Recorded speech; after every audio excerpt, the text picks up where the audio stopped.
including Ray himself, who would attest that she'd shown up in that tight yoga outfit and the garish makeup and eased out of her sweatshirt like a striptease and flirted with Billy for hours, laughing at his jokes, touching his arm, letting him buy her drinks. How would she explain all that?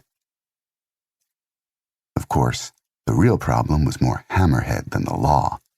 Not that the guys had any moral qualms about some slut getting what was coming to her, but a member drawing heat due to repeated sexual assault charges wasn't particularly good for business, and Billy was already in the shit for just that reason.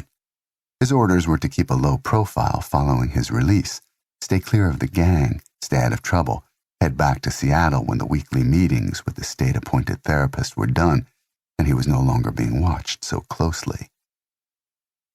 But shit, the way he liked to play it, who would ever even know? He almost never needed to threaten, and only twice had he had to resort to the hunting knife he kept in a leather sheath attached to his belt. No, he knew how to do it right. Get the chick alone, start to get rough with her, and then, when she tried to stop him, accuse her of leading him on. His size and sudden anger always scared them, threw them off balance, chilled them right out. Yeah, this hot little Asian chick would give it up, even persuade herself it was her decision, or at least her fault, and she'd know no one would believe her if she tried to claim otherwise. He gestured to her nearly empty glass. Like another? She shook her head. Three's my limit, especially after a workout. She smiled shyly, as though confessing something shameful. I'm such a lightweight, I think I've already had too much, but you go ahead if you want. He did want. He did indeed. He nodded to Ray, then pointed at his empty glass. Ray picked up the bullet bottle and strolled over. You guys good? He said as he refilled the glass to 3 fingers. One of the benefits of being a regular. Ray didn't stint on the refills. No more for me, the Asian chick said.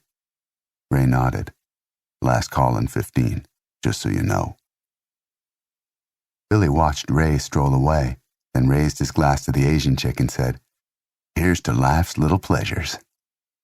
He tossed the whole thing back, tilting his chin up to ease the whiskey's passage. He set the glass back on the bar and closed his eyes, just savoring the moment. Damn, he loved good bourbon. One of the things he'd missed in the joint. One of many. When he opened his eyes, the Asian chick stretched her arms back, and oh man, that little rack wasn't so little after all, was it? Well, she said, reaching down to the foot of the bar stool and retrieving her backpack, I should get going. That interview in the morning. Billy looked her up and down, not caring what she made of it. Damn, she really was a hot little slut. It wasn't just the bourbon. He'd wanted her the moment he'd caught her eye as she walked in. And she was drunk now, and they were going to walk out together, and if she was carrying a backpack, especially a big one like that, it probably meant she'd arrived on foot. Otherwise, she would have left her gear in the car.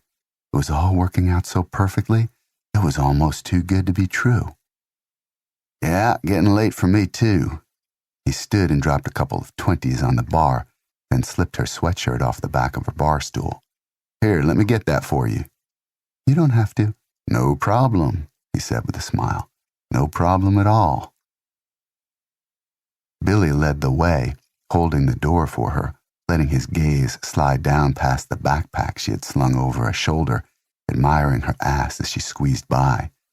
He waved a good night to Ray, who nodded in return, his face impassive, probably knowing what Billy was up to, but also knowing it was none of his business. A moment later, they were out on the sidewalk, the door swinging shut behind them with a slowly dying squeak, the music from the jukebox suddenly muted. The warmth of the spring evening had died away, and the late-night air was cool and slightly moist. A half-moon hung low in the sky, its edges softened by mist.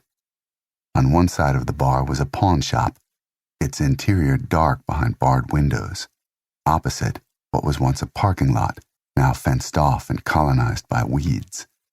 Other than the sound of distant 18-wheelers on the interstate and a few late-night crickets, the area was silent. Billy nodded, liking the whole lonely vibe, just the two of them at last. Where are you parked? He asked.